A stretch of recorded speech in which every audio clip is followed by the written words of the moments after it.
Welcome back to another episode of Infidelity Tales Lab. We're thankful for your continued viewership. Before we begin, tell us, where in the world are you watching from? We love knowing our global reach. Now, let's dive into today's story. Chapter 1. The Architect's Foundation. Ryan Morrison had always been a builder, not of structures, but of systems, relationships, and opportunities. At 32, he possessed a rare combination of analytical brilliance and street-smart intuition that most MBA graduates could only dream of acquiring. His background wasn't silver-spooned.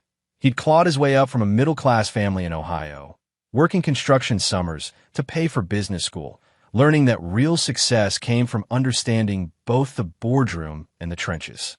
When he first met Diana Hartwell at a charity gala in Manhattan, he wasn't immediately swept away by her beauty, though she was undeniably stunning with her auburn hair and emerald eyes. What caught his attention was her intelligence and her family's business empire. Hartwell Industries had been built by her grandfather in the 1960s, manufacturing specialized industrial equipment. By the time Diana's father, Gregory, took over, it was a solid but stagnating $50 million company, comfortable but lacking vision. Diana herself was a contradiction. Sophisticated yet surprisingly naive about the business world her family dominated. She worked in the company's marketing department, more as a formality than necessity, spending her days organizing corporate events and managing social media presence. Their courtship was passionate but strategic on Ryan's part. He genuinely cared for Diana, but he also saw the potential in Hartwell Industries that Gregory couldn't see. The wedding was a grand affair, featured in the society pages, with Gregory proudly walking his only daughter down the aisle. In his speech, he welcomed Ryan not just as a son-in-law, but as fresh blood for the family business. Ryan smiled graciously, already formulating plans that would transform Hartwell Industries into something far beyond Gregory's limited imagination. Ryan's integration into the company began slowly. Gregory gave him a mid-level position in business development, expecting him to learn the ropes gradually. But Ryan had no intention of playing the patient apprentice. Within his first month, he'd identified 7 major inefficiencies in their supply chain, 3 untapped market segments, and a dozen potential strategic partnerships that could exponentially increase revenue. His first major move was brilliant in its simplicity. While Gregory focused on their traditional industrial clients, Ryan quietly began cultivating relationships with tech companies expanding their manufacturing capabilities. He understood that the future lay in automation and precision manufacturing, areas where Hartwell's equipment could excel with the right modifications and marketing approach. Diana watched her husband's integration with a mixture of admiration and unease. She'd grown up seeing her father as the ultimate authority in business matters, but Ryan operated on a different level entirely. He worked 16-hour days, not out of desperation, but from genuine excitement about the possibilities he saw everywhere. The transformation began in earnest during Ryan's second year. He convinced Gregory to let him lead a new initiative targeting renewable energy companies. The investment was substantial, nearly $8 million in retooling and research, but Ryan had done his homework. He'd spent months building relationships with key decision-makers in wind and solar industries, understanding their specific needs and pain points. Within 18 months, the renewable energy division was generating $30 million annually. Gregory was thrilled, but also somewhat bewildered by the speed of the success. He'd run the company for 20 years, achieving steady but modest growth. Ryan had revolutionized their entire market position in less than 2 years. But Ryan was just getting started. He began implementing a systematic approach to business development that Gregory couldn't fully comprehend. Every client relationship, every supplier agreement, every strategic partnership was carefully structured to create long-term dependencies that benefited Hartwell Industries. More importantly, Ryan ensured that many of these crucial relationships were built on personal trust with him specifically. As the company's revenue soared toward the $100 million mark, Ryan's position became increasingly central to operations. He created a network of influence that extended far beyond the company's traditional boundaries, building alliances with suppliers, clients, and industry leaders who viewed him as the driving force behind Hartwell's success. Diana, meanwhile, began to feel overshadowed by her husband's growing prominence. The company that had been her family's legacy was becoming Ryan's domain, and she found herself increasingly irrelevant to its operations. This growing resentment would prove to be the first crack in their marriage's foundation. Chapter 2. Empire Building. By the third year of Ryan's tenure, Hartwell Industries had become unrecognizable from the modest company Gregory had inherited.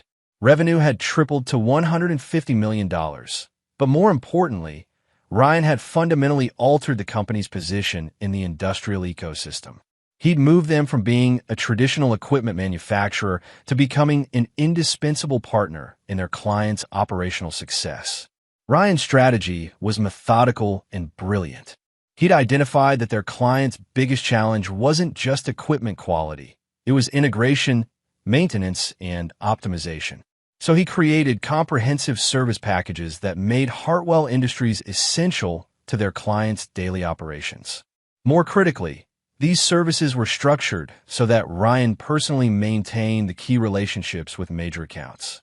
The Meridian Corporation deal exemplified Ryan's approach. Meridian was a massive aerospace contractor looking to modernize their manufacturing capabilities. Instead of simply selling them equipment, Ryan proposed a complete operational partnership. Hartwell would provide customized machinery, ongoing technical support, real-time optimization consulting, and guaranteed replacement parts for 10 years. The contract was worth $40 million over 5 years, but more importantly, it made Meridian utterly dependent on Hartwell services.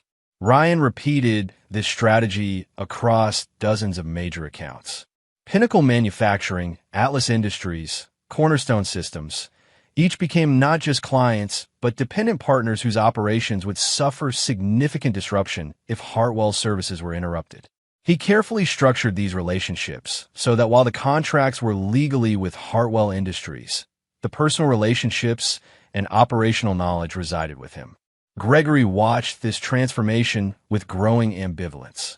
He was thrilled by the financial success, but increasingly uncomfortable with his diminishing relevance. The company's board meetings had become forums where Ryan presented strategies that Gregory could barely follow, let alone contribute to meaningfully. Clients who once called Gregory directly now went straight to Ryan for any significant decisions. This shift in power dynamics created tension in unexpected places. Diana found herself caught between loyalty to her father and admiration for her husband's capabilities. She watched Gregory struggle to maintain authority in his own company, while Ryan effortlessly commanded respect from employees, clients, and industry partners alike. The situation became more complex when Ryan began expanding internationally. He'd identified opportunities in Southeast Asian markets that could potentially double their revenue within 3 years. But this expansion required significant capital investment and operational changes that made Gregory deeply uncomfortable. "We've always been a domestic company," Gregory argued during one heated board meeting. "This international expansion is too risky, too fast." Ryan calmly presented market analysis, financial projections, and preliminary agreements with potential partners in Malaysia and Vietnam. The numbers were compelling, but Gregory's resistance wasn't really about risk assessment. It was about control. He could sense that this expansion would solidify Ryan's position as the company's true leader while relegating Gregory to a ceremonial role. Despite Gregory's reservations, the board approved Ryan's international expansion plan. Within 18 months, Hartwell's Southeast Asian operations were generating $80 million annually. The company's total revenue had reached $280 million, making it a major player in their industry. But success came with unexpected consequences. Diana, who had initially been proud of Ryan's achievements, began feeling increasingly isolated and resentful. She'd grown up as Gregory Hartwell's daughter, inheriting status and importance from that identity. Now she was merely Ryan Morrison's wife, peripheral to the business empire that bore her family name but operated according to her husband's vision. Her resentment deepened when she realized how completely Ryan had transformed not just the company's operations, but its culture. Employees who had worked for her father for decades now looked to Ryan for leadership and direction. The office Christmas party conversations revolve around Ryan's latest strategic initiatives rather than the company's traditional values and practices. Trevor Sullivan entered this volatile situation as the new director of human resources, hired by Ryan to manage the company's rapid expansion. Trevor was charismatic, conventionally handsome, and possessed exactly the kind of smooth social skills that Diana found increasingly absent in her intensely focused husband. Where Ryan was always analyzing, planning, and building for the future, Trevor was charming, present, and attentive to immediate emotional needs. Diana's attraction to Trevor began innocently enough. Casual conversations about company events, shared frustrations about being somewhat peripheral to the company's core operations, and gradually more personal discussions about feeling undervalued and overlooked. Trevor, recognizing both opportunity and genuine connection, carefully cultivated this relationship while maintaining perfect professional behavior in Ryan's presence. Ryan, completely absorbed in orchestrating the company's continued expansion, failed to notice the subtle shift in dynamics between his wife and the charming HR director. He was too busy building an empire to see that the foundation of his personal life was beginning to crack. As Hartwell Industries approached the $300 million revenue milestone, Ryan had created something remarkable, a business empire that seemed unstoppable. But he'd also created the conditions for a betrayal that would test every ounce of his strategic brilliance and ruthless determination. Chapter 3: Fractures and Deceptions. The warning signs were subtle at first, visible only to someone who knew Diana intimately. Ryan noticed her increased attention to appearance on seemingly ordinary workdays, her new habit of staying late for marketing consultations with Trevor, and her growing criticism of Ryan's work-life balance. But Ryan Morrison was a man who dealt in facts and concrete evidence, not suspicions and intuition. Diana's affair with Trevor Sullivan began 18 months before the confrontation that would change everything. What started as emotional comfort evolved into clandestine meetings, fabricated business trips, and an elaborate web of deception that both participants believed was invisible to the brilliant but preoccupied Ryan. They underestimated him completely. Ryan had built his success on understanding systems, relationships, and human behavior. He'd created a business empire by recognizing patterns others missed and anticipating consequences others couldn't foresee. These same skills made him acutely aware of changes in his personal environment, even when his conscious mind was focused elsewhere. He first noticed Trevor's behavioral shifts during board meetings. The man who had been professionally respectful became subtly challenging, asking questions that seemed designed to undermine Ryan's authority rather than understand his strategies. Trevor began making suggestions about company direction that were clearly beyond his HR expertise, positioning himself as someone with broader business insight. More tellingly, Diana's complaints about Ryan's work schedule increased precisely as the company hit new success milestones. When Hartwell Industries secured the massive Richardson Group contract, worth $60 million over 3 years, Diana's response wasn't celebration, but criticism about Ryan missing her cousin's wedding for negotiations. Ryan began documenting these patterns with the same methodical approach he used for business intelligence. He installed security cameras in his home office, reviewed company access logs, and quietly hired a private investigator, not to confirm his suspicions, but to understand the full scope of what he was dealing with. The evidence was damning and comprehensive. Trevor and Diana had been meeting regularly at the downtown Marriott, using company credit cards Trevor had access to for their expenses. They'd taken weekend trips to Chicago and Boston, supposedly for professional development seminars that Ryan's investigation revealed were fictional. But Ryan discovered something far more troubling than simple adultery. Trevor and Diana's conversations, captured by the investigator's surveillance, revealed plans that went beyond their affair. They discussed Ryan's inevitable downfall, speculated about Gregory eventually choosing Trevor as a successor, and fantasized about controlling Hartwell Industries together. Trevor had been systematically undermining Ryan's position with Gregory, planting seeds of doubt about the sustainability of Ryan's aggressive expansion strategies. He suggested that Ryan was becoming reckless, that the international operations were overextended, and that the company needed more traditional leadership to maintain stability. Gregory, already insecure about his diminished role, was receptive to these concerns. Trevor carefully positioned himself as the voice of prudent business judgment, someone who could help Gregory regain control of his own company. Their private conversations, which Trevor reported to Diana, revealed Gregory's growing determination to remove Ryan from power. Ryan absorbed this information with the cold calculation that had made him successful.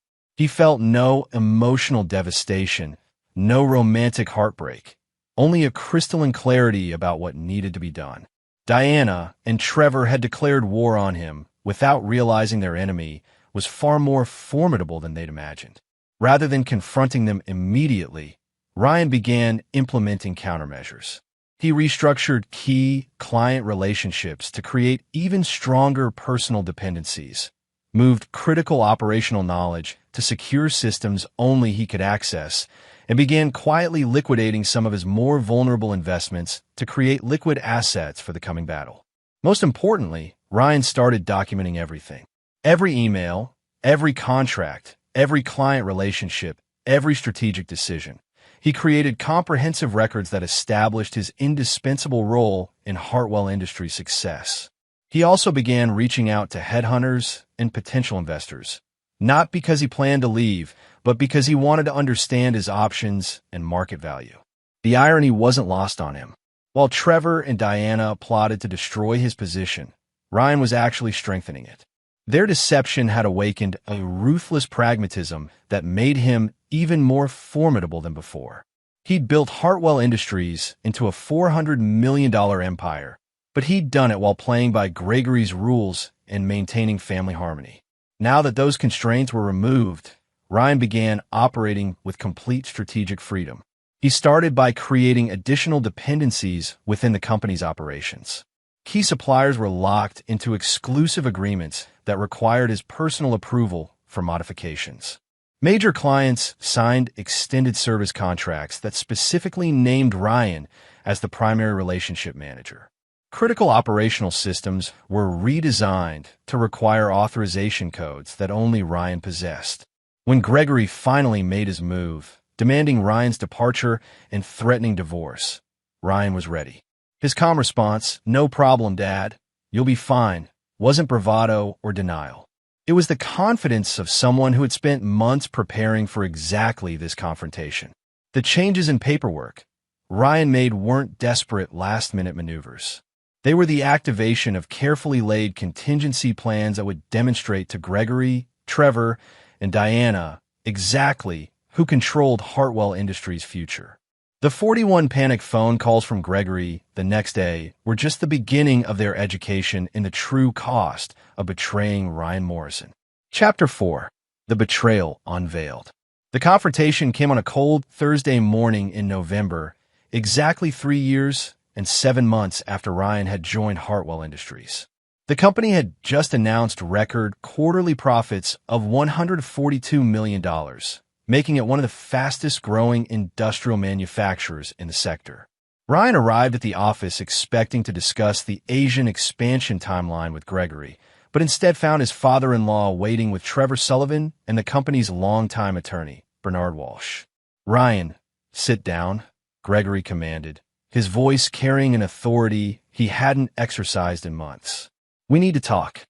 The office felt different, colder, more formal. Trevor sat slightly behind Gregory's desk, positioned as an advisor rather than subordinate. Walsh avoided eye contact, clearly uncomfortable with whatever script he'd been given. Ryan recognized the staging immediately.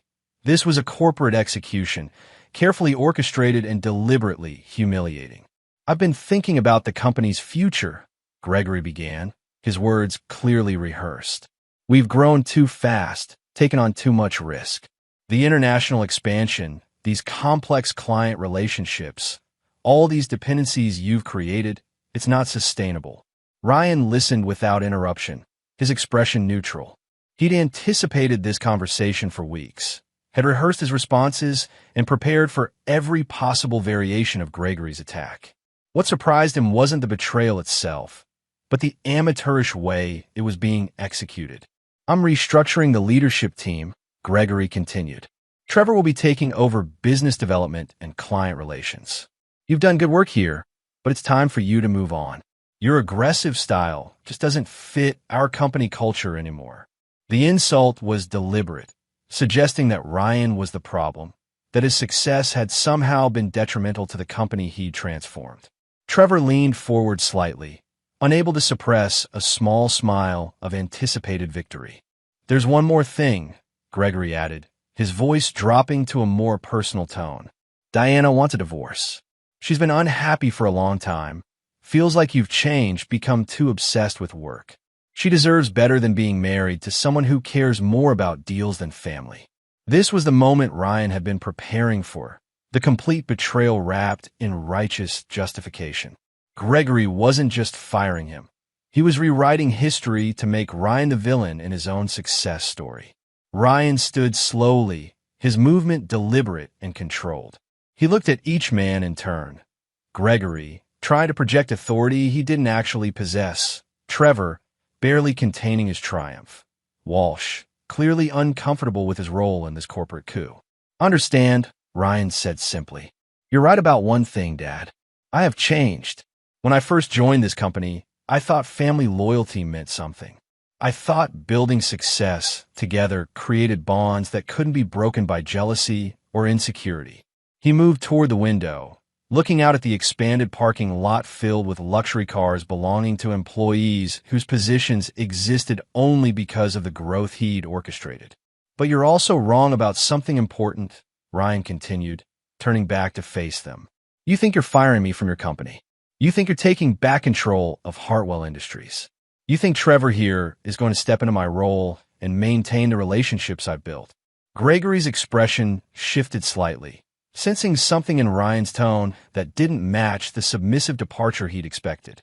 "The truth is, gentlemen, you're not just firing an employee. You're dismantling the foundation of everything this company has become. But don't worry about that now. You'll understand soon enough." Ryan smiled. Not the warm family smile Gregory remembered, but something colder, more calculating. "No problem, Dad. You'll be fine." He shook hands with Walsh, nodded politely to Trevor, and gave Gregory a brief embrace that felt more like a threat than affection. Then he walked out of the office that had been his second home for nearly 4 years, leaving behind an empire he'd built and a family that had chosen to destroy him. But Ryan Morrison wasn't finished with Hartwell Industries. In fact, his real work was just beginning. 20 minutes after leaving the office, Ryan made the first call to his attorney, Marcus Pemberton, a corporate law specialist he'd been working with for months in preparation for this exact scenario. The conversation was brief and focused. Execute phase 1 immediately. Within 2 hours, 17 major clients received priority communications from Ryan's personal business consultancy, a company he'd registered 6 months earlier as Morrison Strategic Solutions. The messages were professional, respectful, and absolutely devastating to Hartwell Industries' immediate future. The Richardson Group received notice that their primary technical liaison, Ryan Morrison, was no longer with Hartwell Industries, and that their ongoing $60 million project might experience delays or complications as a result. Would they be interested in discussing alternative arrangements for project completion? Meridian Corporation learned that the custom optimization protocols they depended on for daily operations had been developed personally by Ryan Morrison, who was no longer available to provide ongoing support through Hartwell Industries. Morrison Strategic Solutions, however, would be happy to discuss direct consulting arrangements. Atlas Industries discovered that their critical equipment maintenance schedules and proprietary calibration procedures were managed through systems that required Ryan Morrison's personal authorization that was no longer available through Hartwell Industries. By 6 p.m. that evening, Gregory's phone had started ringing. By 8 p.m., he'd received 16 calls from panicked clients demanding explanations and immediate solutions.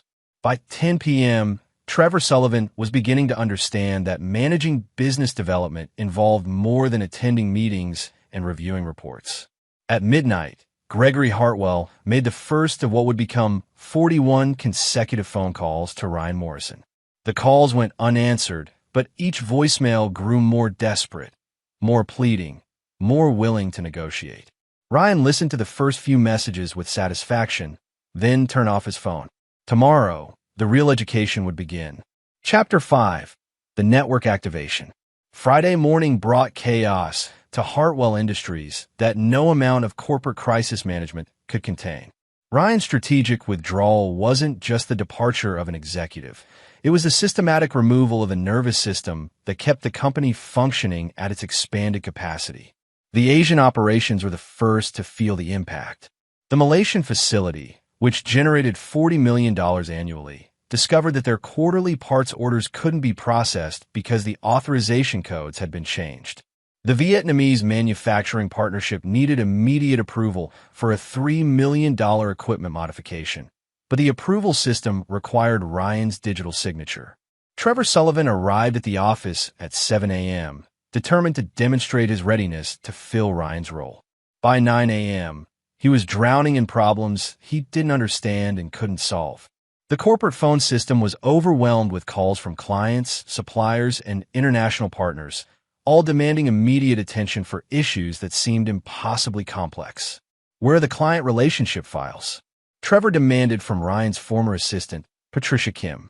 Mr. Morrison kept the detailed relationship notes and contact protocols on his personal secure server. Patricia replied professionally. The company files have basic contract information, but the operational details and personal relationship history aren't accessible. Trevor stared at her in disbelief. What do you mean, not accessible? This is company information. Actually, sir, the relationship management system was Mr. Morrison's personal intellectual property. He licensed its use to Hartwell Industries, but the core data belongs to Morrison Strategic Solutions. This revelation sent Trevor rushing to Gregory's office, where he found his supposed ally fielding angry calls from their 3 largest clients. Gregory looked haggard, his usual composed demeanor completely shattered by the cascade of problems that seemed to multiply every hour. The Pinnacle account wants to terminate their contract, Gregory reported grimly. They say their operations depend on technical protocols that only Ryan understands. Cornerstone is threatening legal action if we can't maintain their optimization schedules. And Richardson Group is demanding immediate clarification about project continuity. Trevor felt panic rising in his chest. Can't we just hire back Ryan? Offer him more money, better terms? Gregory's laugh was bitter. I've called him 41 times since yesterday. He's not answering. His attorney sent a formal letter this morning stating that Morrison Strategic Solutions is prepared to honor existing client relationships, but only through direct consulting agreements that bypass Hartwell Industries entirely. The full scope of Ryan's preparation became clearer as the day progressed. The company's supplier relationships, which Ryan had carefully cultivated over 4 years, were structured with personal guarantee clauses that made Ryan individually responsible for contract fulfillment. Without his authorization, suppliers couldn't modify orders, adjust delivery schedules, or approve custom specifications. More devastatingly, Ryan had structured the international expansion financing through personal guarantees and relationships that made him indispensable to the debt arrangements. The Asian operations have been financed through a complex web of international partnerships where Ryan served as the primary relationship manager and operational guarantor. By noon, Hartwell Industries' stock price had dropped 12% as news of the management transition spread through industry networks. By 3 p.m., 3 major suppliers had suspended deliveries pending clarification of account management responsibilities. Diana, who had spent the morning celebrating her anticipated freedom with Trevor, began receiving panicked calls from her father by mid-afternoon. The reality of their situation was becoming undeniable. They hadn't just fired Ryan, they had systematically destroyed the infrastructure that made Hartwell Industries successful. Can he really do this? Diana asked Trevor during a private moment in his office. Can he just take all the clients and relationships? Trevor, who had spent the day discovering exactly how little he understood about Ryan's role, could only offer weak reassurances. It's probably just temporary disruption. We'll rebuild the relationships, bring in new talent. But even as he spoke, Trevor knew the situation was far worse than simple relationship management. Ryan hadn't just built client relationships. He had created operational dependencies that made Hartwell Industries essential to their clients' daily functions. More importantly, he had structured those dependencies so that his personal involvement was irreplaceable. The afternoon brought news that made their situation even more precarious.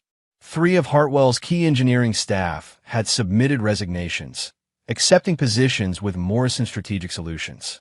2 critical account managers followed suit, taking their institutional knowledge and client relationships with them. Patricia Kim delivered the final blow when she handed Gregory a formal notice that the proprietary software systems Ryan had developed for client relationship management, operational optimization, and international logistic coordination were licensed to Hartwell Industries on a month-to-month basis. Morrison Strategic Solutions was terminating those licenses effective immediately. What does this mean practically? Gregory demanded. It means, sir, that we lose access to the systems that manage $280 million worth of client relationships, track $40 million in international operations, and coordinate the supply chain for our core manufacturing processes. We'll need to rebuild these systems from scratch or find alternative solutions. Gregory stared at the notice in his hands, finally understanding the magnitude of what he'd done. He hadn't just fired his son-in-law. He had declared war on the person who had become Hartwell Industries' central nervous system. As the market closed on Friday, Hartwell Industries' stock had fallen 18%. Industry publications were reporting management chaos and operational disruptions at what had been one of the sector's most successful companies. Ryan Morrison, meanwhile, was working from his home office, fielding calls from clients eager to maintain their business relationships through his new consulting firm. The transition was proceeding exactly as he had planned: surgical, comprehensive, and utterly devastating to those who had betrayed him. Gregory's 41st phone call came at 11:47 p.m. This time, Ryan answered. "Hello, Dad," Ryan said calmly. "I understand you've been trying to reach me." Chapter 6. The Reckoning begins. "Ryan, thank God." Gregory's voice was strained, desperate. "We need to talk. This whole situation has gotten out of hand." Ryan leaned back in his leather chair, looking out at the city lights from his home office. He'd been expecting this call for exactly 36 hours and 17 minutes. Long enough for Gregory to understand the scope of his miscalculation, but not long enough for him to find alternative solutions. "Has it gotten out of hand, Dad?" "From my perspective, everything is proceeding exactly as expected. Hartwell Industries made a management decision, and the market is responding accordingly. Don't play games with me, son. You know what you're doing to the company. You're destroying everything we built together." The irony in Gregory's words was perfect. Everything we built together? That's interesting. Yesterday you told me I didn't belong at Hartwell Industries. You said my aggressive style didn't fit the company culture. Now you're claiming joint ownership of the success. Gregory's silence stretched for several seconds. When he spoke again, his voice carried a pleading tone Ryan had never heard before. "Look, maybe I made a mistake. The stress of rapid growth, the pressure from the board, I wasn't thinking clearly. We can fix this. Come back. We'll restructure your position, give you more authority." "More authority?" Ryan's laugh was cold. "Dad, I created $450 million in value for Hartwell Industries. I built relationships that generate nearly 80% of your revenue. I designed operational systems that keep your entire Asian expansion functioning. Exactly what additional authority were you planning to offer me?" Trevor's voice came through in the background, clearly on speakerphone. "Ryan, we can work this out. This doesn't have to be adversarial." "Trevor." Ryan's tone brightened with false warmth. "How was your first day as Director of Business Development? Did you enjoy managing the Richardson Group crisis? How about explaining to Meridian Corporation why their optimization protocols suddenly stopped working?" The silence from Trevor's end was answer enough. "Here's what's going to happen," Ryan continued, his voice becoming businesslike. "Morrison Strategic Solutions has received formal requests from 14 major clients to take over their accounts directly. We're prepared to honor their existing service requirements through new consulting agreements. Hartwell Industries is welcome to compete for those contracts, of course. You can't just steal our clients. Gregory exploded. Steal? Dad, these companies are asking me to continue providing services you apparently can't deliver.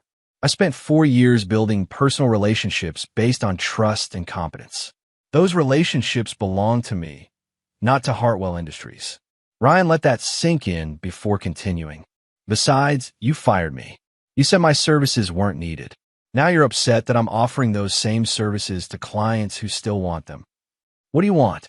Gregory asked, defeat creeping into his voice. Money? Ownership percentage? Just tell me what it will take to fix this. This was the moment Ryan had been orchestrating since the day he discovered Diana's affair. Everything had led to this conversation, this admission of complete dependency. I want you to understand something, Dad. For 4 years, I respected you. I treated you like family. I built your company into an empire while maintaining the fiction that you were still in charge. I did that out of love for Diana and respect for the Hartwell legacy. Ryan's voice hardened. But you chose to betray that respect. You chose to conspire with my wife's lover to destroy me. You chose to rewrite history and make me the villain in my own success story. Ryan, about Diana. Don't. The word cut through Gregory's attempt at explanation like a blade. I know about Trevor. I know about the affair. I know about your private conversations where you plan my removal. I know about Diana's fantasies of controlling the company with her new boyfriend. The silence on the other end was complete. So here's what's actually going to happen, Ryan continued. Morrison Strategic Solutions will take over the accounts that want to work with us directly. Our preliminary contracts suggest we'll be managing about $320 million in annual business by the end of next month. You're going to destroy us, Gregory whispered. No, Dad. You destroyed yourselves. I'm just building a new company with clients who value competence over family drama. Ryan ended the call and immediately dialed Marcus Pemberton, his attorney. How did the acquisition proposal go? Ryan asked. Better than expected. The Richardson Group is very interested in a direct partnership structure. Meridian Corporation wants to discuss exclusive consulting arrangements. And we've had 3 inquiries from companies about acquiring Hartwell Industries client contracts directly through us. Perfect. And the regulatory filings? All submitted. Morrison Strategic Solutions is now officially registered as a comprehensive industrial consulting firm. We have the legal framework to operate in all the same markets as Hartwell Industries. Monday morning would bring phase 2 of Ryan's plan, the systematic acquisition of everything valuable that Hartwell Industries had built, purchased at a fraction of its worth from a company that could no longer function without his involvement. But first, he had one more call to make. Diana had left 17 voicemails over the weekend, her tone progressing from angry to confused to desperate. It was time to complete her education in the cost of betrayal. Hello, Diana. He answered on the first ring. Ryan, we need to talk. This has gone too far. You're hurting innocent people. Innocent people? That's fascinating. Tell me, which innocent people are you worried about? Your father, who conspired to destroy my career. Trevor, who helped him plan my removal while sleeping with my wife. Or you, who's been lying to my face for 18 months. Diana's sob was audible through the phone. I made mistakes, but this isn't just about us anymore. You're destroying the company, people's jobs, the family legacy. The family legacy, Ryan repeated slowly. You mean the legacy I created by growing a $50 million company into a $450 million empire? That legacy, that's not fair. The company existed before you. Yes, it did. It was a small, stagnating business that your father was running into irrelevance. I transformed it into something remarkable, and now I'm going to transform it again. What do you mean? Ryan smiled, though she couldn't see it. I mean, Diana, that by the time I'm finished, there won't be a Hartwell Industries left to argue about. But don't worry, Morrison Strategic Solutions will be hiring. Trevor can apply for a position in our HR department. The pay won't be quite what he's used to, but we believe in giving people opportunities to prove themselves. The call ended in Diana's tears, but Ryan felt no satisfaction from her pain. This wasn't about emotional revenge. It was about justice, consequences, and building something new from the ashes of trust destroyed. Phase 2 would begin Monday morning, and by the end of the month, everyone involved would understand exactly what they had lost when they chose to betray Ryan Morrison. Chapter 7: Empire Rebuilt. Monday morning marked the beginning of what financial journals would later call the most surgical corporate dismantling in modern business history. Ryan Morrison didn't waste time with emotional satisfaction or petty revenge. He implemented a systematic acquisition strategy that was both legally unassailable and devastating in its effectiveness. Morrison Strategic Solutions opened its doors in a downtown Manhattan office building just 12 blocks from Hartwell Industries. The symbolism was deliberate, close enough for Gregory to see the gleaming corporate logo from his office window, but far enough to establish complete independence. Ryan's first move was to formalize the client relationships that had already begun transitioning. The Richardson Group signed an exclusive 5-year consulting agreement worth $75 million annually. Meridian Corporation restructured their operations around Morrison Strategic Solutions' comprehensive support services. Atlas Industries, Pinnacle Manufacturing, and Cornerstone Systems followed within the first week. But Ryan's strategy went beyond simply stealing Hartwell's clients. He was systematically dismantling the infrastructure that made Hartwell Industries viable while building a superior alternative that rendered the original company obsolete. The Asian operations were his masterstroke. The Malaysian and Vietnamese facilities that generated $80 million annually for Hartwell Industries were structured through partnerships that required Ryan's personal guarantees and operational oversight. Without his involvement, the facilities couldn't fulfill their production contracts or maintain their supply chain relationships. Ryan offered the Asian partners a choice: continue struggling with an increasingly dysfunctional Hartwell Industries, or transition to direct partnerships with Morrison Strategic Solutions. The decision was easy. Morrison could provide better service, more reliable support, and clearer communication than the chaos-ridden Hartwell organization. Within 3 weeks, Morrison Strategic Solutions had acquired effective control of $240 million in annual business that had previously flowed through Hartwell Industries. But Ryan wasn't finished. He was just getting started. "Sir, we have a problem," Patricia Kim reported during Ryan's morning briefing. Patricia had been the first Hartwell Industries employee to join Morrison Strategic Solutions, bringing with her institutional knowledge and client relationships that were invaluable during the transition. "What kind of problem?"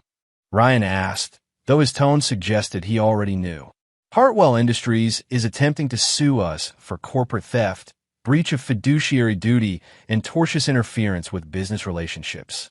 Gregory filed the papers this morning." Ryan smiled. He'd been expecting this desperate legal maneuver for weeks. "Did you prepare the response package we discussed?" "Yes, sir. Documentation of all personal relationship development, proof that the intellectual property belongs to you individually, and evidence that all client transitions were initiated by client requests rather than our solicitation." "Perfect. Send it to Marcus Pemberton and tell him to file our countersuit for wrongful termination, breach of employment contract, and defamation. Also include the discrimination complaint. Gregory's firing me immediately after discovering my wife's affair creates an interesting legal liability." The legal battle would be expensive and protracted, but Ryan had advantages that Gregory couldn't match. Every client relationship, every operational system, every strategic partnership had been carefully documented and legally structured to protect Ryan's interests. More importantly, Ryan could afford a lengthy legal battle. Hartwell Industries, hemorrhaging money and clients daily, could not. The real psychological blow came through Trevor Sullivan's systematic destruction. Ryan didn't need to attack Trevor directly. He simply created conditions where Trevor's incompetence became undeniable. When Trevor attempted to rebuild client relationships, he discovered that the decision-makers he tried to contact were people Ryan had personally recruited and promoted. These individuals owed their careers to Ryan's mentorship and had no loyalty to Hartwell Industries as an institution. When Trevor tried to manage the Asian operations, he found himself dealing with partners who spoke limited English and had developed working relationships exclusively with Ryan. Critical production decisions required cultural understanding and technical knowledge that Trevor simply didn't possess. When Trevor attempted to replace Ryan's proprietary operational systems, he discovered that rebuilding them would cost approximately $15 million and take 18 months, time and money that Hartwell Industries couldn't afford.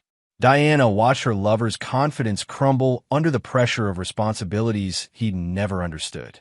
The man who had seemed so sophisticated and capable in hotel rooms and private conversations revealed himself to be fundamentally out of his depth when faced with real business challenges. "Maybe we should just try to make peace with Ryan," Diana suggested during one of their increasingly strained conversations. Trevor's response was bitter. "He's not interested in peace. He's interested in destroying us." Trevor was wrong. Ryan wasn't interested in destroying them. He was interested in building something better from the resources they could no longer effectively manage. Their destruction was simply a natural consequence of their incompetence. By the end of the first month, Morrison Strategic Solutions had grown to 47 employees and was generating $28 million in monthly revenue. Hartwell Industries, meanwhile, had lost 60% of its client base and was facing severe cash flow problems.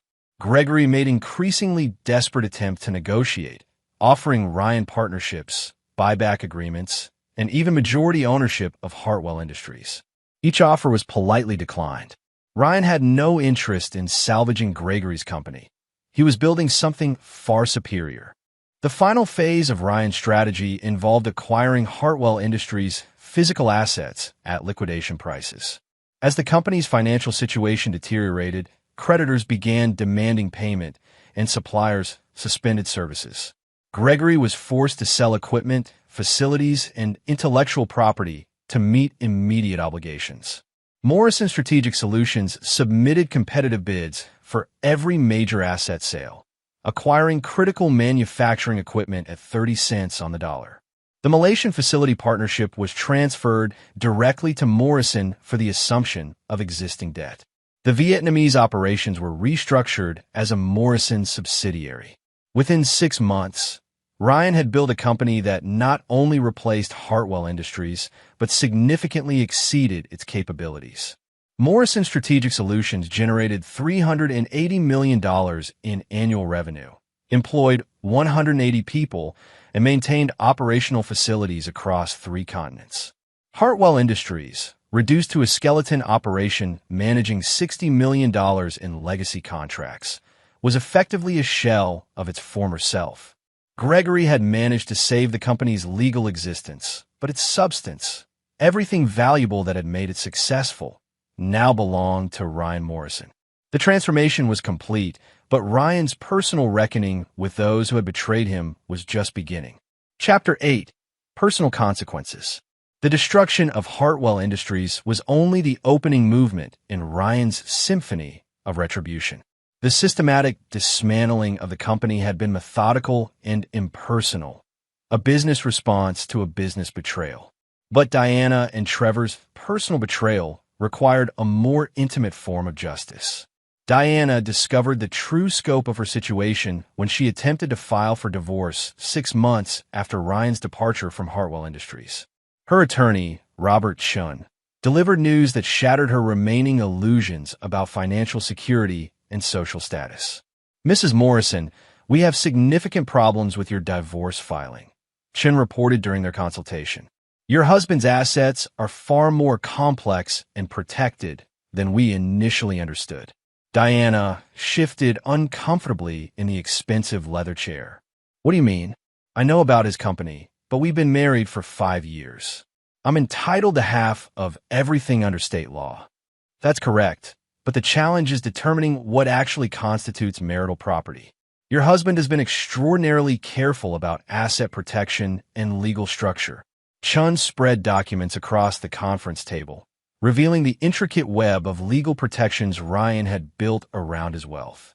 Morrison Strategic Solutions was structured as a series of interlocking entities, consulting firms, holding companies, and international partnerships that made asset valuation nearly impossible. More problematically, Chun continued, "Your husband has evidence of adultery, which affects spousal support calculations. He's also claiming that your affair was conducted using marital assets and company resources, which creates potential reimbursement obligations. Diana felt panic rising in her chest. What does that mean practically? It means instead of receiving a substantial settlement, you might owe your husband money. The hotel bills, travel expenses, and personal charges associated with your affair were paid using credit cards and accounts that legally belong to both of you. Your husband is claiming financial damage from your misuse of marital assets. The legal strategy was brilliant in its cruelty. Ryan wasn't just denying Diana access to his wealth. He was making her affair financially catastrophic for her personally. Every romantic dinner, every weekend getaway, every gift she'd exchanged with Trevor became evidence of financial misconduct. Trevor faced his own reckoning as Hartwell Industries' collapse accelerated. His position as director of business development became meaningless when there was no business left to develop. Gregory, desperate to cut costs, eliminated Trevor's position 8 months after Ryan's departure. "I'm sorry, Trevor," Gregory said during the termination meeting. "We simply can't afford your salary anymore. The consulting agreements you were supposed to rebuild never materialized. The client relationships haven't recovered. We need to reduce overhead just to survive." Trevor stared at the severance package: 2 weeks' pay and immediate termination of benefits. Less than a year earlier, he'd been planning to take over Ryan's role and marry the boss's daughter. Now he was unemployed, associated with a failed company, and romantically involved with a woman whose divorce was becoming a financial disaster. His attempts to find new employment revealed how completely Ryan had contaminated his professional reputation. Industry contacts who might have been interested in Trevor's skills were aware of his role in Hartwell Industries' collapse. More damagingly, they knew he'd been hired by Ryan Morrison and then participated in Ryan's removal, a betrayal that made Trevor unemployable in their close-knit professional community. "I'm sorry, Trevor," explained Jennifer Walsh, a headhunter who had previously placed him at Hartwell Industries. "Your resume is strong, but your involvement in the Morrison situation makes you a liability. No executive wants to hire someone who's known for undermining their supervisor." The social consequences were equally devastating. Diana and Trevor found themselves increasingly isolated from the professional and social circles they'd taken for granted. Country club memberships, charity board positions, and invitation lists that had defined their social status all evaporated as their association with the Hartwell Industries disaster became public knowledge. Diana's father, watching his life's work reduced to ruins, blamed her increasingly openly for the catastrophe. "If you hadn't destroyed your marriage," Gregory raged during one particularly bitter argument, "Ryan would still be family. He would never have done this to us." The accusation was both unfair and accurate. Diana's affair had provided the catalyst for Ryan's transformation from family member to enemy, but Gregory's own jealousy and insecurity had made the confrontation inevitable. Trevor and Diana's relationship, built on excitement and mutual attraction, couldn't survive the stress of unemployment, financial hardship, and social exile. Their romantic fantasy collapsed under the weight of real-world consequences, replaced by mutual blame and resentment. "This is all your fault," Trevor accused during one of their final arguments. "You said your husband wouldn't find out. You said your father would support us. You said we'd be running the company together." Diana's response was equally bitter. "You said you could replace Ryan. You said you understood the business. You said the clients would work with you instead of him." Both accusations were accurate. They had both been delusional about their abilities and naive about Ryan's capabilities. Their affair had been built on shared resentment and mutual overconfidence, foundations that crumbled when tested by reality. Meanwhile, Ryan continued building Morrison Strategic Solutions into a global consulting empire. The company's success was featured in business magazines, case studies, and industry conferences. Ryan himself became a sought-after speaker and consultant, his reputation enhanced rather than damaged by the Hartwell Industries situation. The contrast was intentional and devastating. While Diana struggled with legal bills and social isolation, Ryan acquired a penthouse apartment and vacation home in the Hamptons. While Trevor remained unemployed and increasingly desperate, Ryan hired top talent from across the industry, offering compensation packages that reflected Morrison Strategic Solutions' exceptional profitability. The message was clear. Choosing to betray Ryan Morrison had consequences that extended far beyond professional disappointment. It meant exclusion from the world of success, influence, and prosperity that Ryan now controlled. But Ryan's retribution was far from complete. The public humiliation and financial consequences were only the beginning of what he had planned for those who had destroyed his trust and betrayed his loyalty. Chapter 9. Final Justice. 2 years after the confrontation that destroyed Hartwell Industries, Ryan Morrison stood in his corner office overlooking Manhattan, reviewing acquisition proposals from 3 international manufacturing conglomerates interested in purchasing Morrison Strategic Solutions. The company he'd built from his home office had grown into an $800 million enterprise with operations across 4 continents and partnerships with Fortune 500 companies worldwide. The irony wasn't lost on him. The betrayal that was meant to destroy his career had instead liberated him to build something far greater than he'd ever imagined possible within the constraints of family loyalty and corporate politics. His assistant knocked and entered. "Mr. Morrison, you have a visitor. Gregory Hartwell is here. He says it's urgent." Ryan hadn't seen his former father-in-law in 8 months, though he'd been monitoring Hartwell Industries' continued decline through industry publications and financial reports. The company was now operating at a loss, managing fewer than 12 active accounts, and facing bankruptcy within 6 months. Send him in, Ryan decided. This conversation had been inevitable since the day he'd walked out of Gregory's office. Gregory entered looking 20 years older than his actual age. The stress of watching his life's work collapse had taken a visible toll. Gray hair, deep lines around his eyes, and a defeated posture that spoke of complete exhaustion. "Ryan," Gregory began, his voice barely above a whisper. "Thank you for seeing me." "Sit down, Gregory." The use of his first name instead of Dad was deliberate, establishing the formal distance that now existed between them. "I came to ask for your help," Gregory continued, settling into the chair across from Ryan's desk. "The company is finished. We'll be filing for bankruptcy next month unless something changes." Ryan remained silent, allowing Gregory to continue. "I know what I did was wrong.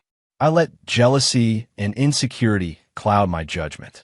I believed Trevor's lies about your being a threat to the company's stability.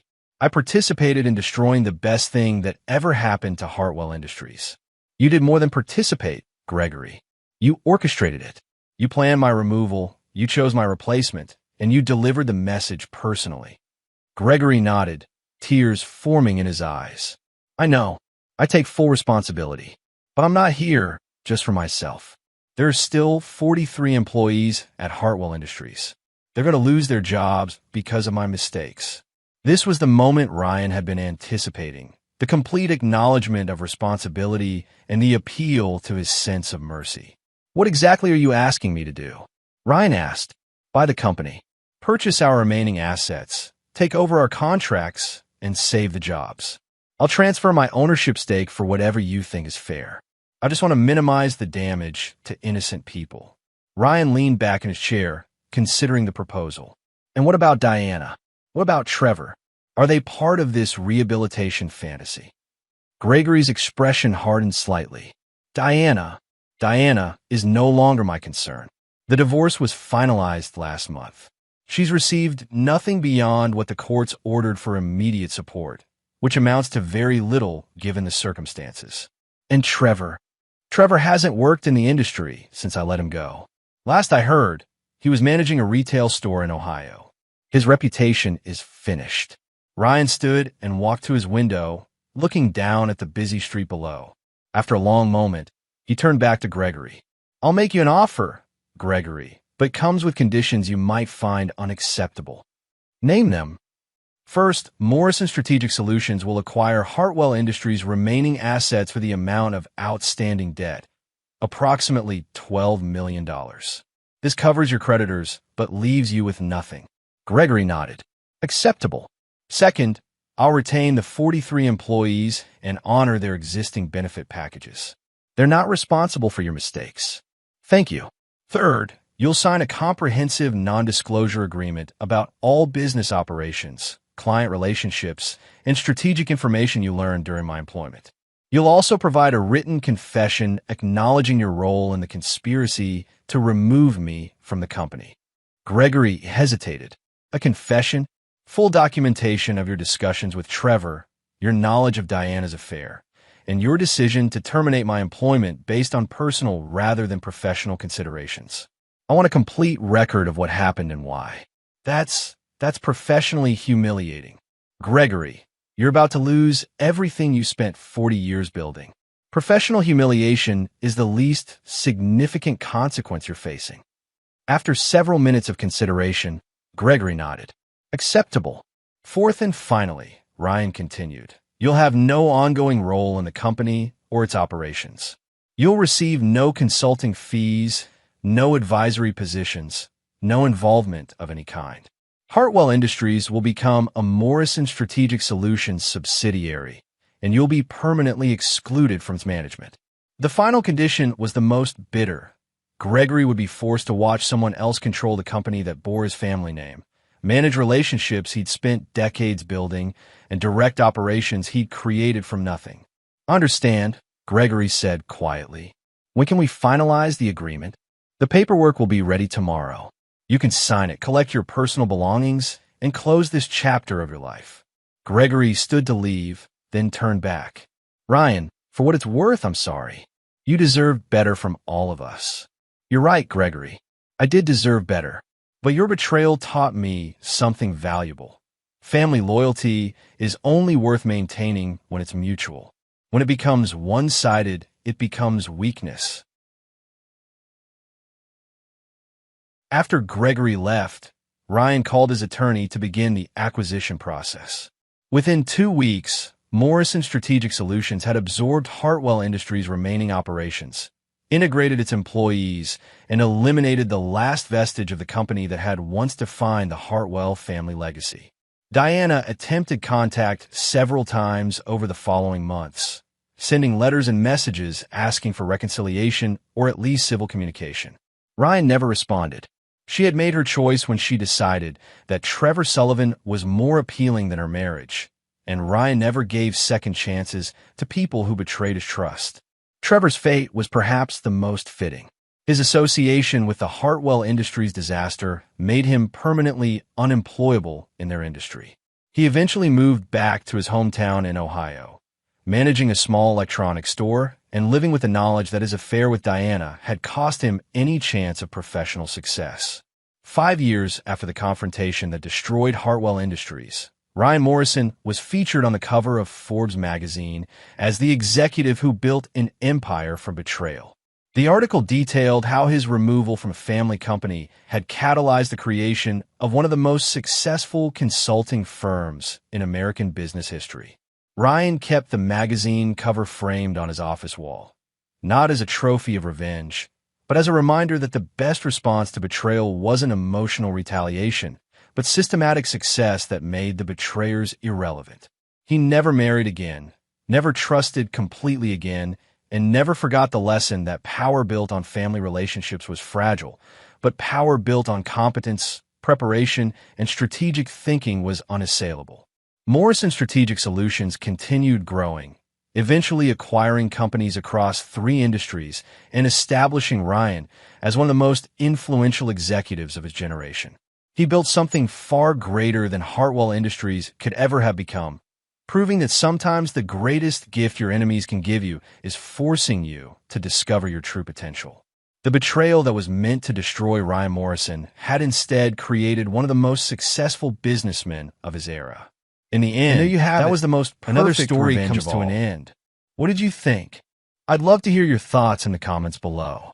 If you enjoy this story, consider joining our community by subscribing. It means the world to us. For more stories like this one, check out the recommended videos on screen. And I'll see you there.